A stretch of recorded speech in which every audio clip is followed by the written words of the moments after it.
नमस्कार मित्रों, आज हम सिंह लग्न पर अब चर्चा करेंगे। सिंह लग्न कालपुरुष की कुंडली में पंचम भाव का नेतृत्व करता है, जो यश, संतान, वैभव का प्रतीक है। इस लग्न के अधिपति सूर्यदेव हैं। यह अग्नि प्रधान लग्न है।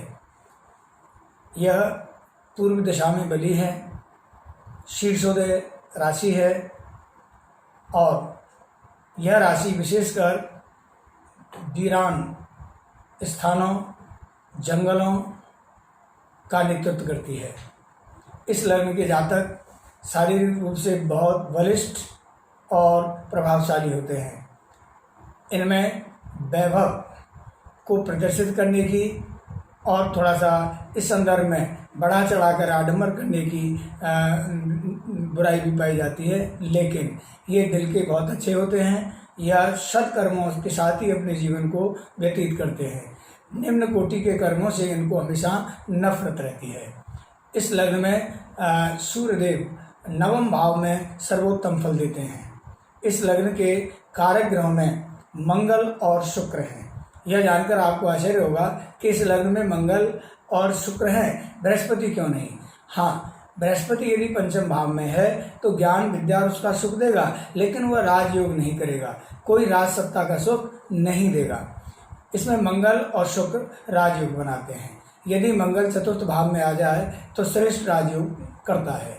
उसी तरह यदि शुक्र 10वें घर में चला जाए तो भी राजयोग होता है। सामान्य नियमों से ये कहा जा सकता है कि सिंह लग्न में शुक्र कैसे राजयोग करेगा? नहीं, यहाँ शुक्र बहुत सुंदर राजयोग की रचना करता है। आगे कुंडली में यदि शुक्र और बृहस्पति कहीं भी एक साथ हों तो चाहे भले ही मंगल राजयोग बना रहे हों, वह राजयोग भंग हो जाएगा। सिंह लग्न की कुंडली में शुक्र और बृहस्पति का एक साथ होना बहुत अशुभ माना गया है और अशुभ सिद्ध होता है। जिन लोगों की कुंडली सिंह लग्न की है और उस कुंडली में बृहस्पति और शुक्र की युति किसी भी भाव में है, तो चाहे वो कितने ही धनाढ्य अरबपति हों, जो भी हों, एक दिन यह योग उन्हें बिल्कुल कंगाल कर देता है। ऐसे अनेक उदाहरण हैं। जो लोग बहुत ऊंचे स्तर पर थे और उनकी कुंडली में ये योग है तो उनको अपना सब कुछ गंवाना पड़ गया।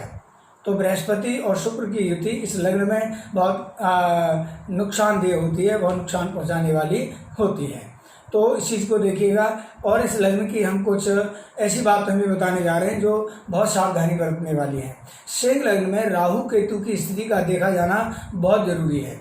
सिंह लग्न में मारक स्थानों में राहु केतु कोई भी हो तो यह बहुत एक आगे का दुर्घटना का संकेत होता है।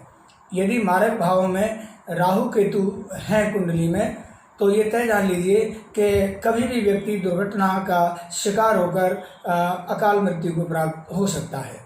तो अब ये संसार है, किसी की किसी कुंडली में तो होते ही हैं। तो जिनकी कुंडली में यदि ये इन मारक स्थानों में हों, मारक स्थानों में द्वितीय, सप्तम और अष्टम होते हैं, तो ऐसे जातकों को या उन लोगों को जिनकी कुंडली में ऐसा है, उनके रिलेशन में या परिवार में किसी की कुंडली में ऐसा योग है, तो राहु केतु जहाँ बैठे हैं उनकी शांति अवश्य करानी चाहिए, अन्यथा दुष्परिणाम देखने को मिलते हैं। ऐसे लोग उच्च पदासीन होते हैं, कुशल शासक होते हैं, दयावान होते हैं। इनमें क्षमा करने की बहुत बड़ी गुण होता है। यदि ये किसी से रुष्ट हो जाए और वह विनय पूर्वक इनसे क्षमा मांग ले तो यह अत्यंत प्रसन्न होकर उसे आशीर्वाद जैसा दे देते हैं, माफ तो कर ही देते हैं, क्योंकि इस लग्न का ये बहुत बड़ा गुण है। तो सिंह लग्न के लोगों को इन बातों का ध्यान रखना चाहिए कि वो हमेशा दया भाव के साथ लोगों के बीच रहें। इससे सूर्यदेव उनसे प्रसन्न होते हैं। हाँ, इस लग्न की एक बात खास है जो आपको बहुत बड़ा लाभ पहुंचा सकती है। सिंह लग्न में सूर्यदेव अधिपति है, हम बता ही चुके हैं। तो जिनका सिंह लग्न है उनको हर हालत में अपने पिता की भक्ति करनी चाहिए, पिता की सेवा करनी चाहिए, पिता की आज्ञा का कतई उल्लंघन नहीं करना चाहिए। और यदि सिंह लग्न का जातक रविवार के दिन सुबह सूर्य उदय के साथ ही अपने पिता के चरण स्पर्श करके आशीर्वाद लेता है तो उसके समस्त बिगड़े हुए कार्य बन जाते हैं और उसको उन्नति बहुत मिलती है। तो ये सूर्य की वहाँ पर लग्न होने की और उस लग्न की ये महिमा है। यह सूर्यदेव वनों जंगलों ये जो विशाल वृक्ष होते हैं उनके अधिपति भी होते हैं। यानी जिन लोगों का सूर्य अच्छा होता है वह टिम्बर उद्योग में या फर्नीचर के क्षेत्र में बड़ी सफलता व्यापारिक तौर पर पाते हैं। और यदि राजकीय सेवा में जाते हैं तो ऐसे लोग सामान्यतः वन विभाग के उच्च अधिकारी के पदों पर सुशोभित होते हैं। राजनीति में ऐसे लोग कम सफल होते हैं। उसका कारण ये होता है कि वह राजनीति में चापलूसी करना कतई पसंद नहीं करते और किसी भी स्थिति में वह किसी से दब के नहीं रहना चाहते। इवन वह जनता जिसे चुनाव करती है उससे भी उन्हें वोट मांगना या उनसे मिन्नत करना अपनी इंसल्ट लगती है। तो ये दूसरा क्षेत्र चुनते हैं, अपने बलबूते पर अपना वैभव, अपना साम्राज्य ये सब अपना स्थापित कर लेते हैं। सिंह लग्न के लोगों पर विशाल भूखंड, विशाल प्रॉपर्टी, बड़े बड़े जो कंस्ट्रक्टर या जिसे कहेंगे हम आज की स्थिति में कैपिटल के फील्ड में काम करने वाले लोग, जिसे हम क्या बोलेंगे, जो भूमि भवन इनका निर्माण करते हैं, तो ये उसमें बहुत माहिर होते हैं और इस फील्ड में काम करने वाले लोग ज़्यादातर इसी लग्न के पाए जाते हैं। और आपने देखा होगा इस लग्न में पाए जाने के कारण दबंग तरीके से ये भूमियों का अधिग्रहण भी करते हैं, लेकिन इनके अंदर इस ताव का पश्चाताप रहता है कि नहीं, यह हमें दोष देगा तो उसके बदले यह पुण्य का कार्य भी बहुत बड़ा करते हैं।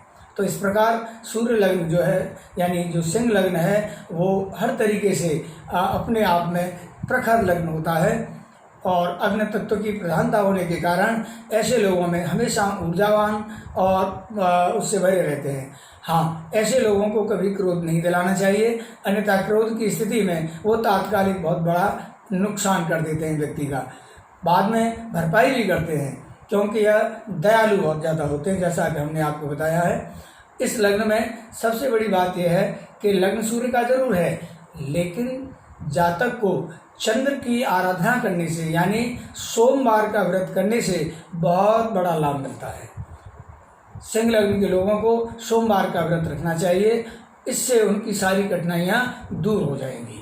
जो हम बताते हैं कि किस लग्न में क्या व्रत होना चाहिए, और इस लग्न में सबसे बड़ी बात यह है कि देखिए जहाँ पर ये लग्न बैठा हुआ है वहाँ से 5वें स्थान पर जाइए।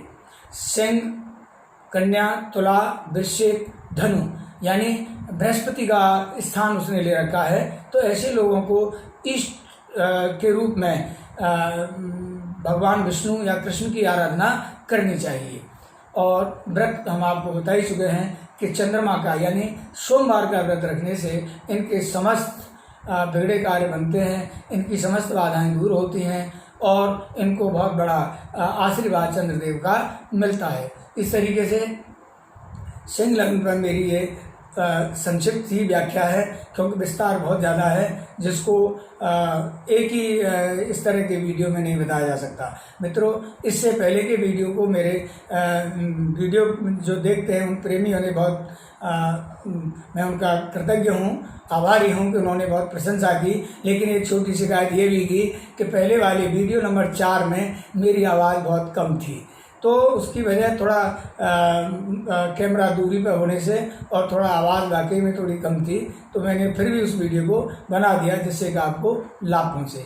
आगे भी मैं आपकी सेवा में ऐसे वीडियो लाता रहूँगा और मुझे उम्मीद है कि सिंह लग्न पर ये वीडियो आपको पसंद आएगा। इस लग्न का वैसे प्रधान रत्न माणिक होता है, फिर भी बगैर किसी योग्य ज्योतिषी को दिखाए और लग्न के सापेक्ष सूर्य की स्थिति को बगैर देखे माणिक धारण नहीं करना चाहिए। इन्हीं शब्दों के साथ मैं अपने इस वीडियो को आपके सामने विराम देता हूँ। आपको फिर से नमस्कार और प्रणाम करता हूँ।